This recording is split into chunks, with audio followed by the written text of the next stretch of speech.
जय Shri Krishna. Gitadham gurukul senior secondary school Tiwari, और मैं आज आपको कक्षा 6 का हिंदी विषय का पाठ नंबर 2 बचपन नाम का पाठ पढ़ाने जा रहा हूँ, जिसमें एक लेखिका कृष्णा सोबती नाम की वो अपने बचपन के बारे में वर्णन करती है और काफ़ी चीज़ें बताती है, जिसको आप सब पढ़ेंगे और बैठ करके याद करेंगे। फिर उसके प्रश्न उत्तर भी दिए जाएंगे। सबसे पहले मैं सब बच्चों को इसके लिए धन्यवाद कहना चाहूँगा कि हम सब लोग इस कोविड-19 के दौरान किस प्रकार से घर में रह करके भी शिक्षा प्राप्त की जा सकती है, क्योंकि एक ऐसा दौर है, इस दौरान विद्यालय खुलना बड़ी मुश्किल है। कारण कि एक ये बड़ी ही छुआछूत जैसी बीमारी है और इस बीमारी से बचाव का कारण सामाजिक दूरी। और हम कैसे सामाजिक दूरी बनाते हुए शिक्षा को ग्रहण करेंगे और किस प्रकार से हम आगे बढ़ेंगे, क्योंकि भरोसा नहीं कब तक ये बीमारी चलेगी, कब तक इसकी दवा आएगी, कब तक इसका वैक्सीन बनेगा और कब तक विद्यालय खुलने के आसार है, ये कभी कुछ कहा नहीं जा सकता है।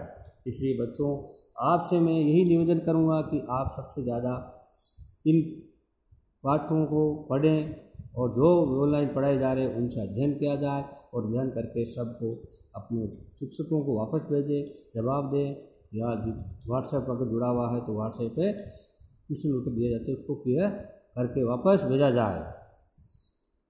अब मैं आपको बात शुरू करता हूँ और आप ध्यान से सुनेंगे और ध्यान से उसको ग्रहण करेंगे। मैं बचपन नाम के पाठ से शुरुआत कर रहा हूँ।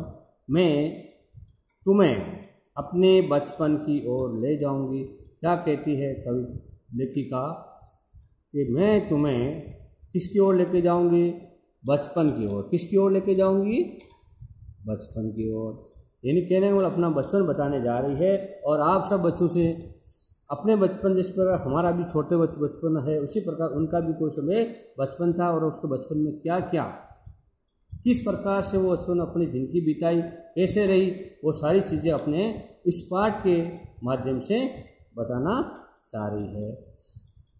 तो कहती है कि मैं तुम्हें यानी आपको अपने बचपन की ओर ले जाऊंगी और मैं तुमसे कुछ इतनी बड़ी हूँ।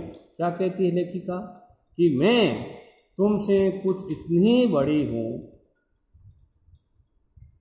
कि तुम्हारी दादी भी हो सकती हूँ। कहने का मतलब है कि तुम्हारी लगभग तुम्हारी दादी के उम्र की है और तुम्हारी नानी भी। कहने का मतलब तुम्हारी नानी भी हो सकती है और बड़ी बुआ भी। क्या हो सकते हो? बड़ी बुआ भी और बड़ी मौसी भी। यानी तुम्हारे नानी, मौसी, बुआ उनके दौरान के उनका जन्म हुआ है लगभग, इसलिए वो कहती है कि मैं तुम्हारी नानी भी हो सकती हूँ, तुम्हारी बुआ भी हो सकती हूँ, बड़ी मौसी भी हो सकती है, और परिवार में मुझे सभी लोग जीजी कहकर ही पुकारते हैं। कहते हैं ना बच्चे, अगर घर में कोई एक बच्चा अपनी माँ को भी या उसका बड़ा भाई या छोटा भाई बहन को जीजी कहता है, उसी प्रकार उसका बच्चा होता है तो वो जीजी करने लग जाता है। इसी प्रकार परिवार में सब लोग एक दूसरे को, तो क्या कहती है कि सब लोग मुझे क्या कहकर पुकारते हैं? जीजी। और जीजी नाम से ही वो फेमस हो गई। हाँ, मैं इन दिनों कुछ बड़ा यानी क्या कहती है? हाँ, मैं इन दिनों कुछ बड़ा यानी उम्र में सयाना महसूस करने लगी हूँ। सयाना का मतलब होता है समझदार, बड़ा समझदार यानी बड़ी समझदार। मैं अपना आप को बड़ी समझदार महसूस करने लगी हूँ। कैसे महसूस करने लगी हूँ? बड़ी समझदार। शायद इसलिए कि पिछली शताब्दी में मैं पैदा हुई थी। पिछली शताब्दी का मतलब होता है 100 साल। 100 सालों के समय या 100 सालों का समय की एक शताब्दी होती है। पिछली शताब्दी का मतलब हो गया ये है 2020। इसी प्रकार उसने 19वीं शताब्दी में जन्मी होगी। मैंने पहनने ओढ़ने में भी काफ़ी बदलाव आया है। क्या कहती है? मेरे पहनने ओढ़ने में भी काफ़ी बदलाव आए हैं। पुराने पहनाव अलग थे, अब पहनाव अलग हो गए हैं, और बचपन का पहनाव अलग होता है, उम्र के हिसाब से पहनाव अलग होता है। इसी प्रकार कहती है कि पहले मैं रंग बिरंगे कपड़े पहनती रही हूँ। क्या कह रही है? पहले मैं रंग बिरंगे कपड़े पहनती रही हूँ। पहले मैं रंग बिरंगे कपड़े पहनती रही हूँ। और नीला, जामुनी, ग्रे, काला, चॉकलेटी, कैसे कैसे कपड़ा रंग कैसे बताती है? नीला, जामुनी, ग्रे, ग्रे ग्रे नहीं बुरा होता है, काला और चॉकलेटी, जो कि तुम लोग यूज करते हो। अब मन कुछ ऐसा करता है। मन किसी के बस का नहीं है बेटे।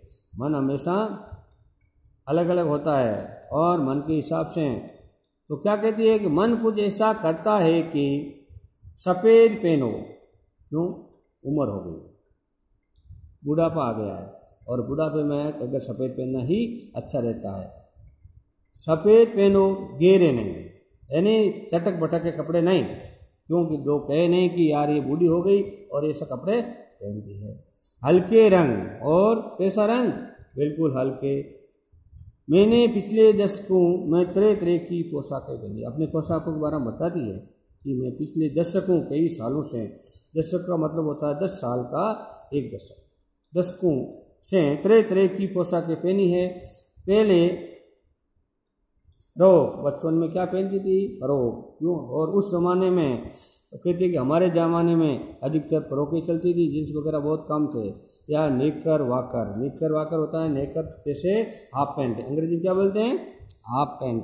और स्कर्ट भी शॉर्ट होता है। और लहंगे का मतलब अपने गाँव में जो औरतें पहनती है वो होते हैं लहंगे, गरारे। और अब चूड़ीदार, घेरदार कुर्ते। अब क्या पहनती है? सिंपल सीधा सा चूड़ीदार और घेरदार कुर्ते, सिंपल सीधा पहनती हूँ।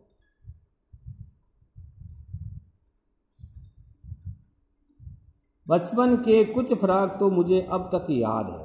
देखो, अभी लगभग आपके नानी की उम्र की होते भी वो कहती है कि बचपन के कुछ फ्रॉक तो मुझे अब तक याद है। क्यों? हल्की नीली और पीली धारी वाला फ्रॉक। कहती है कि कौन सा मुझे याद है? ये भी बताती है कि नीली, हल्की नीली और पीली धारी वाला फ्रॉक, जो फ्रॉक पहनती है वो कैसा है? कैसा था? हल्की नीली पीली धारी वाला फ्रॉक था, और गोल कॉलर। कहाँ से गोल कॉलर? और बाजू का भी गोल कफ, यानी कप है। क्या होता है? गोल से भी बाजू का पेन कटिंग करी होती है, उसको बोलते हैं बाजू के कप। एक हल्के गुलाबी रंग का बारीक चुनटों वाला घेरदार फ्रॉक। एक हल्के गुलाबी रंग का बारीक चुनटों वाला घेरदार फ्रॉक भी, वो भी मुझे याद है, जो एक हल्के रंग का था, बारीक चुनटों वाला घेरदार। कैसा था? चुनटों वाला। नीचे गुलाबी रंग की फ्रील का मतलब झालरी होती है, उसके नीचे एक छोटी छोटी होती है, जो मारवाड़ी में हम मंगजी बोलते हैं। उन दिनों फ्रॉक के ऊपर की जेब में रुमाल और बालों में इतराते रंग बिरंगे रिबन का चलन था। देखो, उन दिनों में किसका चलन था? इतराते रंग का। किसका था? इतराते रंग का। रंग बिरंगे रिबन बोलते हैं रबड़ को। किसको बोलते हैं? रबड़ को। और रबड़ का लेमन कलर के बड़े प्लेटों वाला गर्म फ्रॉक, जिसके नीचे फर टंकी थी। इसमें से क्या टंकी थी? फर। लेमन का मतलब नींबू कलर। क्या होता है? नींबू कलर। और नींबू कलर का बड़े प्लेटों वाला गर्म फ्रॉक, वैसे गर्म फ्रॉक सर्दी के समय पहना जाता है और जिसके नीचे फर टंकी थी। और दो टूनिक भी याद है, यानी कुछ चीज़ें और भी याद है। एक चॉकलेट रंग का और अंदर की कोटी अंदर की कोटी प्याजी, दूसरा ग्रे और उसके साथ सफ़ेद कोटी, दूसरा ग्रे और यानी ग्रे नहीं भूरा और उसके साथ में सफ़ेद कोटी, यानी ऊपर पहनने वाला जो कोट टाइप होता है उसको बोलते हैं सफ़ेद कोटी। जय श्री कृष्णा। मैं अगला चैप्टर अगली बार पढ़ाऊँगा और आप इसे पढ़ें और इसको याद करें और याद करके इसमें से क्वेश्चन बनाएं और ज़्यादा से ज़्यादा शेयर करें। जय श्री कृष्णा। अगली बार वापस आऊँगा और आप सब लोग ध्यान दें, पढ़ाई का पूरा शिक्षा से जुड़े रहे। धन्यवाद।